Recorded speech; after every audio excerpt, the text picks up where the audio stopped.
Hello दोस्तों, आपका अपने चैनल प्रकाश फार्मा पे स्वागत है। तो बेसिकली थंबनेल देख के भी आपको पता लग गया होगा कि किस दवा के बारे में आज बात करने जा रहे हैं। बेसिकली आज हम बात करेंगे जालिम लोशन दवा के बारे में।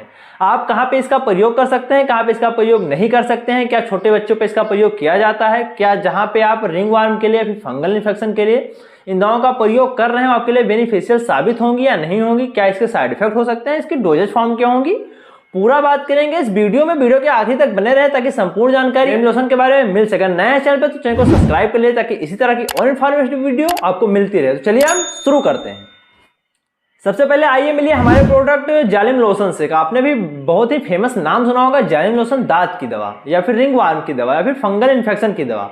बेसिकली हम बात कैसे पाए जा रहे हैं इंग्रेडिएंट की, तो बेसिकली इसमें 3 प्रकार के इंग्रेडिएंट पाए जाते हैं। जो पहला इंग्रेडिएंट होता है सैलिसिलिक एसिड होता है, जो दूसरा इंग्रेडिएंट होता है वो टिंचर आयोडीन होता है, और जो तीसरा इंग्रेडिएंट होता है वो फिनाल होता है। बेसिकली ये तीनों एक प्रकार के ऐसे इंग्रेडिएंट होते हैं जो कि एसिडिक रूम में होते हैं, यानी एसिड होती है। तो कभी भी किसी भी दवा का प्रयोग करने से पहले जरूर सेटिस्फाई हो जाएं कि वो दवा आपके लिए बेनिफिशियल है या फिर हार्मफुल है, यानी आपको फायदा करेगी या नुकसान करेगी। बेसिकली हम बात करें पर्टिकुलर जालिम लोशन की, तो इसको मैं खोलकर आपको अंदर से दिखा देता हूँ ताकि आपको सही से अंदाजा हो जाए कि दवा देखने में कैसी होती है। जैसा कि आप देख सकते हैं इसकी अंदर की पैकेजिंग कुछ इस तरह की होती है और इसकी जो मार्केट वैल्यू है करीब 25 से लेकर 30 रुपए के बीच में वेरी करती है। चलिए हम बात करें इसकी प्रोडक्शन कंपनी की, तो ओरिएंटल फार्मास्यूटिकल प्राइवेट कंपनी है जो इसका निर्माण करती है, इसको बनाती है, इसका मैन्युफैक्चरिंग करती है। बेसिकली आपको किसी भी नॉर्मल मेडिकल शॉप पे या फिर नॉर्मल किसी किराना स्टोर पे भी मिल जाती है। चलिए हम बात कर लेते हैं कि कहाँ कहाँ पे आप इसका प्रयोग कर सकते हैं। तो बेसिकली बहुत दौड़ भाग भरी जिंदगी में अक्सर ऐसा होता है कि फिर पसीने रुकने की वजह से या फिर कहीं ऐसे जगह पे जहाँ पे आपको प्राइवेट पार्ट हो, जहाँ पे आपके पसीने रुकते हैं, या फिर ऐसे जगह पे जहाँ स्किन रैशेज हुए हों या फिर रिंग वर्म की प्रॉब्लम हो, तो वहाँ पे लोग इसका अमूमन प्रयोग करते हैं। बेसिकली इसका प्रयोग कर कभी कभी ये भी देखा गया है कि जब आप इसका प्रयोग करते हैं तो आपको उस बॉडी पार्ट पे जलन महसूस होती है या फिर बहुत ज़्यादा एसिड जैसा फील होता है। तो अगर ये सब कंडीशन हो रही है तो क्या आपको इसका प्रयोग करना चाहिए, कितना असरदार साबित होता है। तो बेसिकली हम बात करें जालिम लोशन के प्रयोग की, तो जो जालिम लोशन का लोशन आता है वो बेसिकली आपको किसी प्राइवेट पार्ट पे इस्तेमाल नहीं करना होता है। अगर आप अपने फेस पे इस्तेमाल करना चाहते हैं तब भी इसका इस्तेमाल बिल्कुल ना करें, आपके लिए हार्मफुल साबित हो सकता है। बेसिकली इसमें सैलिसिलिक एसिड और फिनाल पाया जाता है और टिंचर आयोडीन पाया जाता है। बेसिकली एसिडिक फॉर्म के इंग्रेडिएंट होते हैं जो कि आपके बॉडी के लिए हार्मफुल साबित हो सकते हैं। कभी भी एसिड का प्रयोग अपने बॉडी पर यानी स्किन पर कभी ना करें।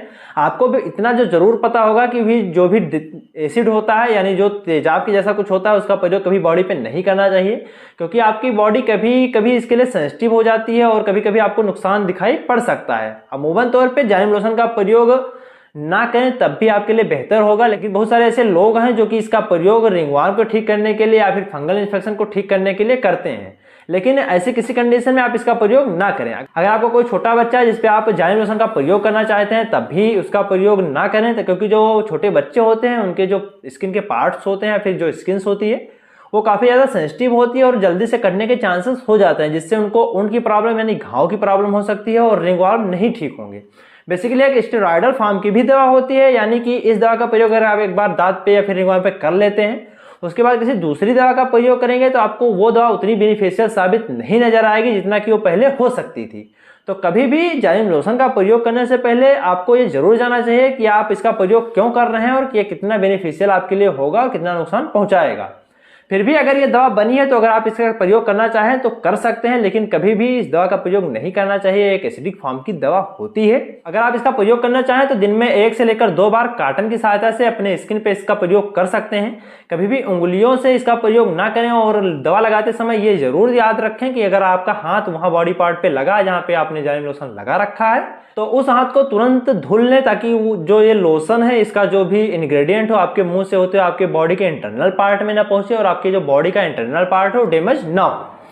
तो अगर आप चाहें तो इसका प्रयोग करें। मैं बेसिकली आपको प्रिस्क्राइब करना चाहूंगा कि इसका प्रयोग ना ही करें तो आपके लिए ज़्यादा बेहतर साबित होगा। आप अपने डर्मेटोलॉजिस्ट को जो स्किन की प्रॉब्लम है वो दिखा दीजिए, या फिर कोई अगर आपको क्वेरी रह गई है तो कमेंट सेक्शन में जाके पूछ लीजिए। पूरा कमेंट सेक्शन आप ही के लिए बना हुआ है। मैं पूरा प्रयास करूंगा कि आपको बेहतर से बेहतर जानकारी दी जा सके। तो आशा करते हैं कि जो भी आज आपको जालिम लोशन के बारे में बताया गया आपको पसंद आया होगा और बताई गई जानकारी को आगे लोगों तक आप पहुंचाएंगे ताकि उनको भी पता चल सके कि हाँ भाई ऐसा कुछ नहीं करना। हम मिलेंगे आपको अपने अगली वीडियो में, तब तक चैनल को सब्सक्राइब कर ले ताकि इसी तरह की और इन्फॉर्मेटिव वीडियो आपको मिलती रहे। तो दवाओं का प्रयोग करते रहें। अगर आपको पसंद आई है, अगर नहीं आई तो ना करें दवाओं का प्रयोग, इसका प्रयोग करना कोई जरूरी नहीं होता है। हम मिलेंगे आपको अपनी अगली वीडियो में। स्वस्थ रहें, मस्त रहें। Thank you.